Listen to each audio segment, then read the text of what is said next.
வணக்கம் நண்பர்கள். Welcome to நிக்கு ஆங்கர். இன்னைக்கு நம்ம பார்க்க போகிறது என்னன்னா, டெல்லியில் ஜந்தர் மந்தர் அப்படிங்கிற பகுதியில் நடந்துட்டு இருக்கக்கூடிய நீட் வினாத்தாள் கசிவு அதுக்கு எதிராக மாணவர்கள் போராட்டம் நடத்திட்டு இருக்காங்க. ஏன் இத்தனை நாள் கழிச்சு இன்னைக்கு பார்க்குறோம்? ஏன்னா இத்தனை நாள் நானே வீடியோ போடல. இன்னைக்கு தான் ரொம்ப நாள் கழிச்சு ஒரு வீடியோ போட போகிறேன். ஏன் போடுறான் அப்படின்னா, இத்தனை நாள் நம்ம சும்மா வேடிக்கை தான் பார்த்துட்டு இருந்தோம். இனிமேல் அந்த வேடிக்கையை சும்மா பார்த்துட்டு இருக்கக்கூடாது, மக்களுக்கு நம்முடைய கருத்தையும் கொண்டு போய் சேர்த்தணும் அப்படிங்கிற ஒரு கான்செப்டில் தான் இன்றைக்கி வீடியோ போடுற கொண்டிருக்கேன். இனிமேல் தினமும் ஒரு வீடியோ வரும். தினமும் இல்லாட்டியும் வாரத்துக்கு ஒரு 2 வீடியோவாக வரும். ஏன்னு கேட்டிங்கன்னா, ஏதாவது இந்த மாதிரி முக்கியமான நிகழ்வுகள் நடக்குதோ அந்த மாதிரி ஏதாவது நடந்தால் உடனடியாக வீடியோ போடுவேன். இல்லாட்டி வாரத்துக்கு ஒரு 2 வீடியோ போடுறேன். இப்போது நான் அந்த மாணவர்களுக்கு ஆதரவு கொடுக்க போகிறேன்னா இல்லை கொடுக்க போகிறது இல்லையா அப்படிங்கிறத பார்த்தா, கம்பல்சரி நான் மட்டும் இல்லை, இந்தியாவில் இருக்கக்கூடிய ஒவ்வொரு குடிமகனும் மாணவர்களுக்கு ஆதரவு கொடுப்பாங்க. ஏன் மாணவர்களுக்கு ஆதரவு கொடுக்கணும்? ஏன்னா நீட்டுங்கிற ஒரு எக்ஸாம் பார்த்தீங்கன்னா, அவங்க 11th 12th இந்த 2 வருஷமும் தங்களுடைய வாழ்க்கையை முழுவதும் எந்த ஒரு சந்தோஷத்துக்கும் இல்லாமல் அர்ப்பணித்து படித்து எழுத போகிறாங்க. அப்போது ஒருத்தன் ஈஸியாக கொஸ்டின் பேப்பர் கிடைக்குதுன்னு வாங்கிட்டு அவன் எழுதிட்டு போயிட்டான்னா 2 வருட பட்ட கஷ்டம் வேஸ்ட்டாக போயிடும். ஒரு சிலர் 2 வருஷம் 3 வருஷம் 4 வருஷமெல்லாம் கஷ்டப்பட்டுருக்காங்க. அவங்களுடைய உழைப்பு வீணாக போகுது அப்படிங்கிற ஒரு கான்செப்ட். கண்டிப்பாக அவங்களுடைய உழைப்பு வீணாக போகுது அப்படிங்கிற ஒரு ஆதங்கத்தினால கண்டிப்பாக மாணவர்களுக்கு நம்ம இந்த விஷயத்தில் ஆதரவு தரோம். நம்ம ஆதரவு தரமில்ல, நம்மளும் அவங்க கூட நிற்கிறோம். கண்டிப்பாக மாணவர்கள் போராட்டத்தில் நம்மளும் பங்கேற்கிறோம்.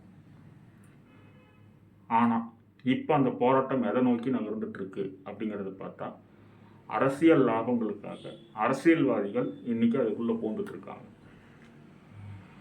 பூதுறது மட்டும் இல்லாமல் போராட்டத்தை தவறான பாதைக்கு வழிநடத்த சென்றுட்டுருக்காங்க.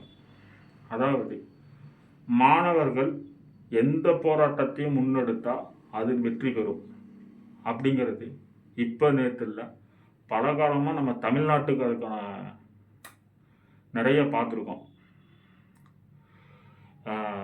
மொழிக் கொள்கை, மொழிப்போர், இந்த மாதிரி நிறைய பார்த்துருக்கோம். எல்லாம் மாணவர்கள் முன்னெடுத்தது தான். அதனால் கண்டிப்பாக மாணவர்கள் முன்னெடுத்து ஒரு போராட்டம் கொண்டு போனால் அவங்களுடைய வெற்றி கண்டிப்பாக நிறைவேற்றணும், நிறைவேற்ற செய்வோம். இப்போ இந்த அரசியல்வாதிகள் உள்ள போந்து என்ன பண்ணிட்டு இருக்காங்கன்னா, மாணவர்கள் போராட்டத்தை தன் அரசியல் லாபத்திற்காக போராட்டத்தை அப்படியே திசை திருப்புறாங்க. அதாவது அவங்களுடைய அடியாட்களை விட்டு மாணவர் போராட்டத்துக்கு ஒரு விஷயம் தெரிஞ்சுக்கோங்க. நம்ம ஜல்லிக்கட்டு போராட்டம் நடந்துச்சு. மாணவர்கள் போராடுற வரைக்கும் காவல்துறைக்கும் மாணவர்களுக்கும் எந்த இடத்துலையும் கிளாஸ் நடக்கலை. மாணவர்கள் போராட்டம் நடத்தினாங்க. எல்லாம் சரியாக போயிட்டு இருந்துச்சு. தேசிய கொடி வச்சாங்க, எல்லாமே பண்ணாங்க. சரியான முறையில் போராட்டம் போயிட்டு இருந்தது. ஒரு குறிப்பிட்ட நாளுக்கு அப்புறம் இந்த அரசியல் கட்சிகள், இந்த அர்பன் நக்சல்ஸ் இவங்கெல்லாம் உள்ளே போதுறாங்க. போந்ததுக்கப்புறம் அந்த போராட்டம் திசை மாறுது. கடைசியில் ஜல்லிக்கட்டு போராட்டத்தில் வெற்றி பெற்றதுக்கப்புறமும் அந்த மாணவர்கள் அந்த கொண்டாட்டத்தை கொண்டாட முடியாத நிலைமைக்கு கொண்டு போய் விட்டுட்டாங்க. அதாவது அதனுடைய பலனை தாங்கள் கஷ்டப்பட்டு போராடி பெற்ற வெற்றியை கொண்டாட முடியாத அளவுக்கு கொண்டு போய் விட்டுட்டாங்க இந்த அரசியல்வாதி. ஏன்னா அவங்களுக்கு ஒரு ஆதாயம் இருக்குது. இப்போ இந்த போராட்டத்தில் பெரிய அளவுக்கு அவங்க கொண்டு போனாங்க, பெரிய அளவுக்கு அவங்க ப்ரொஜெக்ட் ஆனாங்கன்னா மக்கள்கிட்ட நாங்கள் தான் போராடணும்னு ஒரு கிரெடிட் எடுத்துக்கிட்டு ஓட்டு கேட்கலாம். இந்த கிரெடிட்டுக்காக தான் எல்லா அரசியல் கட்சியும் இன்றைக்கி போய் அங்கே உட்காந்துட்டு இருக்கான். இல்லாத கட்சியெல்லாம் போய் உட்காந்துருக்கான். ஊருக்கு 2 பேர் கூட இருக்க மாட்டான், அவன்லாம் போய் உட்காந்துட்டு இருக்கான், இந்த கம்யூனிஸ்ட். அப்படி பார்க்கும்போது இவங்களுடைய வழிநடத்தல் எப்படி போகுதுன்னா, இவங்களுடைய வழிநடத்தல் சிம்பிளான எக்ஸாம்பிள், அதுவும் தமிழ்நாட்டில் நடந்ததே தான். சிம்பிளான எக்ஸாம்பிள் தான் நம்ம ஸ்டெர்லைட் பிரச்சனை. மக்கள் போராடுற வரைக்கும் அந்த பிரச்சனை அரசாங்கத்துக்கும் மக்களுக்குமானதாக இருந்துச்சு. என்னைக்கு இந்த அரசியல் கட்சி உள்ளே போந்து ஒரு கலவரத்தை உருவாக்குனானோ 6 பேர் மக்கள் குண்டடிப்பட்டு சாகுறாங்க. ஒரு விஷயம் தெரிஞ்சுக்குங்க, மக்களுக்கும் சரி எல்லாத்துக்கும் தெரிஞ்சக்கூடிய ஒரு விஷயம், நமக்கு எந்த அளவுக்கு ஒரு பாதுகாப்பு இருக்கோ நம்மளை விட நம்மளை பாதுகாக்கக்கூடிய நபர்களுக்கு அதிகப்படியான பாதுகாப்பு இருக்கும். அப்போ அவர்களை நோக்கி நம்ம செல்லும்போது அவர்களுடைய பாதுகாப்பு அதிகாரிகள் அவர்களை பாதுகாக்க மட்டும்தான் நோக்கமாக இருக்குமே ஒழிய ஆப்போசிட்டில் வர்றது யார், என் பையன் என் பொண்ணுலாம் பார்க்க மாட்டாங்க, சுடதான் செய்வாங்க. இந்த லெவலுக்கு கொண்டு போய் ஒரு உயிர் பலியை கொடுத்து தங்களுடைய ஆதாயத்தை அடையக்கூடிய நபர்கள் தான் இன்னைக்கு நிறைய பேர் இருக்காங்க. நிறைய அரசியல்வாதிகள் அதுதான் பண்ணிட்டு இருக்காங்க. மாணவர்களுக்கு இதில் ஒரு சின்ன ஒரு வேண்டுகோள், இந்த மாதிரி அரசியல் கட்சிகளை நம்பி நீங்கள் ரோட்டில் உட்காராதீங்க. நீங்கள் தனியாக உட்காருங்க, உங்களுக்கு மக்களால் உங்களுக்கு மிகப்பெரிய ஆதரவு கிடைக்கும். மக்கள் உங்கள் கூட வருவாங்க. மக்களுங்கிறது ஒன்றும் இல்லை. இப்போ விஜயண்ணா கோட்டு போட்டது யாருன்னு கேட்டிங்கன்னா மக்கள் தான். அவங்க கட்சிக்காரங்க இல்லை. எத்தனை பேர் கட்சிக்காரங்க இருக்காங்க? கட்சிக்காரர்கள் கம்மி தான். மக்கள் தான் பார்த்து ஓட்டு போட்டாங்க. அந்த மாதிரி உங்களுக்கும் ஆதரவு கொடுத்த அதே மக்கள் அவருக்கு ஆதரவு கொடுத்த மாதிரியே உங்களுக்கும் அதே ஆதரவு மக்கள் கொடுப்பாங்க. அப்போ மக்களை நம்பி நீங்கள் ரோட்டுக்கு வாங்க. இந்த மாதிரி அரசியல் கட்சிகளை நம்பி ரோட்டுக்கு வராதிங்க, உங்களை கொன்றுவாங்க. கொன்னுட்டு அவங்க ஆதாயம் எடுத்துட்டு போய்க்குவாங்க. அதனால அவர்களை நம்பி போகாதீங்க. இவர்களுடைய அரசியல் கட்சியோட நோக்கம் ப்ளஸ் அதுக்குள்ளே வரக்கூடிய அந்த நபர்களுடைய நோக்கம் என்னன்னா, அவர்கள் மேலே இருக்கக்கூடிய அலிகேஷனை இதை வச்சு நான் புனிதன் அப்படின்னு காட்டிக்கிறதுக்காக மட்டும்தான் உள்ள வராங்களே ஒழிய மித்தபடி இவங்களுக்கான ஒரு வேலையும் அங்கே இல்லை. அங்கே இருக்கக்கூடிய வேலையும் மத்திய அரசுக்கும் மாணவர்களுக்கும் தான். ஒன்று மத்திய அரசு மாணவர்களை கூப்பிட்டு போராடணும், இல்லை மாணவர்களோட கோரிக்கை ஏற்று மாணவர்கள் கோரிக்கையை நிறைவேற்றணும். இந்த ரெண்டு தான் மத்திய அரசுக்கும் மாணவர்களுக்கும் இருக்கக்கூடிய ஒரு இது. ஆனால் இவங்க உள்ளே போனதுக்கப்புறம் இவங்க செய்யக்கூடிய ஒவ்வொரு செயல்களையும் நீங்கள் பார்த்தீங்கன்னா அப்படியே மாணவர்களுக்கு எதிரான போராட்டமாக கொண்டு போயிட்டு இருக்காங்க. அதாவது நாட்டுக்கே எதிராக போகிற அளவுக்கு ஒரு போராட்டத்தை கொண்டு போயிட்டு இருக்காங்க. மோடியை திட்டுறது, ஆர்எஸ்எஸ் திட்டுறது. அதாவது மோடியை திட்டு, ஆர்எஸ்எஸ் திட்டு, நீ யாரையவே திட்டிட்டு போ, அதை நாங்கள் கேட்கல. ஒருத்தனை ட்ரிகர் பண்ணி விட்டு அவனை வம்பிழுத்து அவனுக்கு இங்கே சண்டை போட வச்சு உனக்கு என்ன பயன் கிடைக்க போகுது? உன் ஆதாயத்துக்காக நீ எதுக்கு மாணவர்களையும் மக்களையும் பலிகடாவாக்கிட்டு இருக்கீங்க?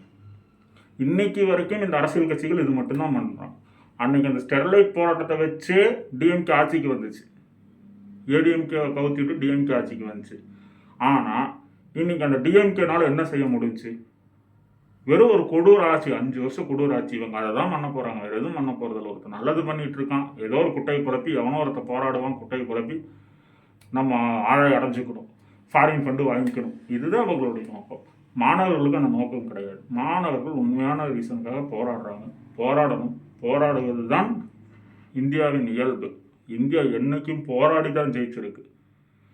அதனால் இவர்களுடைய போராட்டத்தை மடைமாற்றும் இந்த மாதிரி நபர்களை நம்பி அவங்க சோசியல் மீடியாவில் பேசுகிறது, அவங்களுடைய சொந்த மீடியாவை வச்சு ஊன்னு கத்துறது, இது மட்டும்தான் அவங்களால பண்ண முடியும். அவங்களால மக்களுக்காக நின்று குண்டடி அவங்க நெஞ்சில் எந்த தலைவரும் வாங்க மாட்டான். எல்லாம் ஓடி போய் மக்கள் பின்னாடி நின்றுக்குவான், இல்லை அந்த இடத்துல ஓடிடுவான், ஆள் காணாமல் போயிடுவான். ஒன்றும் இல்லை. ஸ்டெர்லைட் பிரச்சனை எடுத்துக்கோங்க. ஸ்டெர்லைட் பிரச்சனையில் ஃபஸ்ட்டு வீடியோ கவரேஜ் எடுக்கிறாங்க. அத்தனை மக்களுக்கு முன்னாடி வந்துட்டு இருந்த ஒரு 5 பேர் நீங்கள் வேணால் இன்றைக்கி அந்த வீடியோ இருக்குது, போய் பாருங்கள். அந்த 5 பேர் துப்பாக்கி சூடு நடத்தும் போது அந்த ஸ்பாட்லேயே இல்லை. அந்த 5 பேரில் ஒரு நபர் யாருன்னு சொல்லட்டுமா? கனிமொழி கருணாநிதி. இன்றைக்கும் அந்த வீடியோ இருக்குது, நீங்கள் போய் எல்லோரும் செக் பண்ணி பாருங்கள்.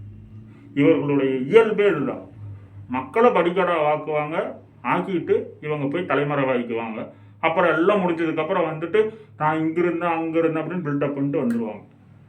இப்போ நேற்று குறிப்பிட்ட இந்த 2 நாளைக்கு முன்னாடி நடந்த ஜந்தர் மந்தர் பிரச்சனையிலேயே நீங்கள் பாருங்கள். இந்த அரசியல் கட்சி தலைவர்களும் ப்ளஸ் அந்த மாணவர்களை நாங்கள் வச்சு போராடுறோம் அப்படின்னு சொல்லக்கூடிய அமைப்போடைய தலைவர்கள் முதல் கொண்டு அங்கே ஒரு கலவரம் நடக்கும்போது ஃப்ரண்ட்டில் அவங்க யாருமே இல்லை. அது எப்படி ஒரு போராட்டத்தை இப்போ நான் வழி நடத்துகிறேன்னா, வழி நடத்துறதுக்கான முன்னாடி நான் நிற்பேனா இல்லை பின்னாடி நான் நிற்பேனா? முன்னாடி தான் நான் நிற்கணும். எந்த அடி வந்தாலும் நான் தான் அடி வாங்கணும், என்ன வந்தாலும் நான் தானே வாங்கிக்கணும். என்னை நம்பி வந்தவர்களை நான் காப்பாற்றணுமா இல்லையா? ஆனால் இந்த அரசியல்வாதிகளை பாருங்கள், என்றைக்கு அடி வாங்கும்போது தொண்டன் தான் முன்னாடி நிற்பான், அரசியல்வாதி பின்னாடி தான் நிற்பான். அவன்தான் உண்மையான அரசியல்வாதி, இந்திய அரசியல்வாதி. இவர்களை நம்பி மக்கள் ஏமாந்துடக்கூடாது. இவர்கள் இதுக்கு மேலேயும் போவாங்க. நமக்கு, மக்களுக்கும் சரி, மாணவர்களுக்கும் சரி, அனைவருக்கும் ஒரே ஆசை தான், அந்த நீட் வினாத்தாள் கசிவுங்கிறத அரசு சும்மா விடக்கூடாது. அதை பெரிய அளவுக்கு அதை விசாரணை பண்ணி அவங்க அத்தனை பேர்த்துக்கும் தண்டனை கொடுக்கணும். அது அவங்க கட்சிக்காரராக இருந்தாலும் யாராக இருந்தாலும் அவங்களுக்கு தண்டனை கொடுக்கணுங்கிறது தான் அத்தனை பேர்த்துடைய எண்ணம். ஆனால் இன்னைக்கு போராட்டம் போயிட்டு இருக்கிற பாதையை பார்த்தா கூடிய சீக்கிரம் மிகப்பெரிய கலவரத்தை தூண்டக்கூடிய ஒரு நிலைமையில தான் அவங்க போயிட்டு இருக்காங்க. இவங்க பண்ணக்கூடிய கலவரம் நம்ம நாட்டில், அதாவது அன்னைக்கு ஒருத்தர் ரீசெண்டாக ஒரு வீடியோ பார்க்குறேன், நாட்டை நேபாள் மாதிரி நாங்கள் பண்ணிடுவோம், பார்லிமெண்ட் அடிச்சிருவோம் அப்படிங்கிறாரு. ஒரு பையன் என்னங்கிறான், சின்ன பையன், ஆர்மியை திட்டுறான் கட்ட வார்த்தையா. இதுதான் இவர்களுடைய நாட்டுப்பட்டு. இவங்கெல்லாம் யாருன்னு பார்த்தா மாணவர்கள் கிடையாது. இந்த அரசியல் கட்சிகளுடைய பிரைன் வாஷ் பண்ணி இந்த அரசியல் கட்சிகளால் வளர்க்கப்பட்ட அடிவாங்கிகள். ஏன்னா இவங்க முன்னாடி என்ன அடி வாங்குறதுக்கும் மக்கள்கிட்ட திட்டு வாங்குறதுக்கு மட்டும்தான் இவங்களை முன்னாடி நிறுத்துவாங்க. மித்தபடி நல்ல பேர் வாங்கும்போது அடுத்த அரசியல் கட்சி தலைவர்கள் வந்துடுவாங்க. அதனால் மக்கள் போராட்டம், மாணவர் போராட்டம் கண்டிப்பாக வெற்றி பெறணும். அதற்கான முழு ஆதரவும் எல்லா மக்கள் சார்பாகவும் என்னுடைய ஆதரவு கண்டிப்பாக இருக்கும். இந்த ஆதாயம் பெறக்கூடிய டிஎம்கே, கம்யூனிஸ்ட், காங்கிரஸ், ஆம் ஆத்மி, இந்த கேங்குகள் தயவு செஞ்சு விலகி போங்க. மாணவர்களும் மத்திய அரசும் பார்த்துக்கிட்டோம். உங்களுடைய வேலையை மட்டும் நீங்கள் பாருங்கள். பார்லிமெண்ட்டில் உங்களால் எதுவுமே கிழிக்க முடியல, அந்த இங்கே கிழிக்க வேண்டாம். தயவு செஞ்சு உங்களுடைய வேலையை பாருங்கள். மக்களுடைய வேலையை பார்ப்பாங்க. அவங்க எப்படி அதனோட உரிமையை மாணவர்களுக்கு வாங்கி தரணும்னு மக்களுக்கும் தெரியும். மாணவர்களுக்கும் எப்படி அந்த உரிமையை நம்மக்கிட்ட எப்படி அவங்களுக்கான தண்டனையை வாங்கி தரணும்னு மாணவர்களுக்கும் தெரியும். இவர்கள் விலகுனாலே மாணவர்களுடைய போராட்டம் 100% வெற்றி அடைஞ்சிடும். ஆனால் இவங்க விலக மாட்டாங்க. ஏன்னா கூடிய சீக்கிரம் எலெக்ஷன் வரப்போகுது. ஏதோ ஒரு 4-5 மாநிலத்தில் எலெக்ஷன் வரும். அதுக்கான கிரெடிட் எடுத்துகிட்டு போய் அங்கே நின்று நாங்கள் போராடினோம், நீட்டுன்னு கட்டலாம். இதுக்கு தான் இவங்க நின்றுட்டு இருக்காங்க. மேலும் இவர்களை நம்பி ஏமாற வேண்டாம். இதுவரை நடந்து விட்டது. இனிமேலாவது இவர்களை ஒதுக்கி விட்டு மாணவர்கள் டைரெக்டாக மத்திய அரசை அணுக வேண்டும். இல்லாட்டி அவங்க போராட்டத்தை தொடரலாம். அதை விட்டுட்டு இவங்களை பக்கத்தில் வச்சுருந்தா கண்டிப்பாக அதுக்கான சொல்யூஷன் கிடைக்காது. கிடைக்கும் போது இவங்க விடமாட்டாங்க. அதுக்கான சொல்யூஷனை மாற்றிட்டே தான் இருப்பாங்க. ரீசெண்டாக ராகுல் காந்தி மோடி வீட்டுக்கு முன்னாடி போய் நின்றுட்டு மோடி பேசணும், சட்டசபை நாடாளுமன்றத்தில் இதை பற்றி பேசணும்னு சொல்லி ஃபஸ்ட்டு கோரிக்கை வச்சார். மத்திய அமைச்சர் ஒருத்தர் போய் பார்த்து பேசிட்டு சரின்னு சொல்லிட்டு நாடாளுமன்றத்தில் பேசுகிறேன்னு சொல்லிட்டாங்க. அப்படின்னா இல்லை எனக்கு தர்மேந்திர பிரதான் பதவி விலகணும்னாரு. சரி, அதை பற்றி பேசிக்கலாம் வாங்க, நீங்கள் ஃபஸ்ட் அதை சொன்னீங்கல்ல, அதை முடிச்சுட்டு அப்படி அந்த விவாதத்தில் நமக்கு இதாச்சுன்னா அவரை பதவி விலகு சொல்லிக்கலாம் அப்படிங்கிற பேச்சுவார்த்தை நடத்தினாங்க. அப்போ இல்லை எனக்கு அதில் மோடி பதவி விலகணும்னு வராரு. இவர்களுடைய நோக்கம் தீர்வை நோக்கி கிடையாது. அந்த பிரச்சனையை வளர்த்தி அந்த பிரச்சனையிலே இவங்க ஆதாயம் அடையணும் அப்படிங்கிறதே இவர்களுடைய நோக்கம். மித்தபடி இவர்களுடைய நோக்கம் ஒன்றுமே கிடையாது. இன்றைக்கும் பாருங்கள், இந்த அரசியல் கட்சிக்கு தான் தமிழ்நாட்டில் போராட்டம் பண்ணிட்டு இருக்காங்க. டெல்லியில் மாணவர்கள் போராடுறாங்க, தமிழ்நாட்டில் அரசியல் கட்சிக்கு மட்டும்தான் போராட்டம் பண்ணிட்டு இருக்காங்க. அவங்களுடைய மாணவர் அமைப்பு தான் போராட்டம் பண்ணிட்டு இருக்கு. இந்த நிலை மாறணும். மக்கள் அரசியல் கட்சியை சும்மா ஒதுக்கிதான் வச்சுக்கணும். அவங்களுக்கு நல்லவராக கெட்டவரான்னு பார்த்து ஓட்டு போடுறதுக்கு மட்டும்தான் அரசியல் கட்சி. இந்த மாதிரி போராட்டம்லாம் மக்கள் நாங்களே பார்த்துக்குறோம். ஏன்னா நாங்கள் தான் பாதிக்கப்படுறோம், நாங்கள் பார்த்துக்குறோம். நீங்கள் வந்தாலும் இதே தான் பண்ண போகிறீங்க. அப்போ உங்ககிட்ட ஒரு டைம் நாங்கள் போராட்டம் பண்ணணும், அது எங்களுக்கு வேண்டாம். இந்த போராட்டத்தை நாங்களே பார்த்துக்குறோம் அப்படின்னு சொல்லி மக்கள் அரசியலை ஒதுக்கி வச்சுட்டு மாணவர்களும் மக்களும் தனியாக போராடினால், அனைத்து மக்களும் ஒன்றிணைந்தால் இதுக்கான வெற்றி நம்ம கண்டிப்பாக அடைய முடியும். நன்றி, வணக்கம். மேலும் நம்முடைய சேனலுக்கு நிறைய பேர் சப்போர்ட் கொடுங்க. மேலும் நிறைய வீடியோ போடுறதுக்கு எனக்கு ஊக்கமாக இருக்கும். நன்றி, வணக்கம்.